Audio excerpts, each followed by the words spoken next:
Hello' guys, আপোনালোকক সকলোকে ৰঙালী বিহুৰ শুভেচ্ছা জ্ঞাপন কৰিছোঁ। ৰঙালী বিহু উপলক্ষে আমাৰ পৰম্পৰা এটা আছে নহয়, বহাগ বিহুত 100 এবিধ শাক খাব লাগে।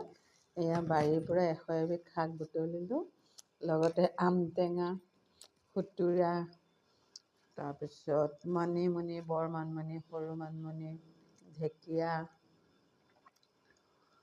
কলমৌ, দ্ৰোণ, কচু, তুলসী আগ, জলকীয়া আগ, তাৰপিছত মধুৰি আগ, সৰু বেঙেনাও এটা। তেনেদৰে 100 এবিধ শাকেৰে আমি আজি বহাগ বিহু উপলক্ষে খাম বুলি ভাবিছোঁ। আপোনালোকে খাবচোন, কাৰণ এতিয়া নতুনকৈ ওলাইছে এই শাকবিলাক। শাকত কি কি ভিটামিন আছে আপোনালোকক ক'বই নালাগে, সকলোৱে জানে। গতিকে আপোনালোকেও খাই চাব। ধন্যবাদ।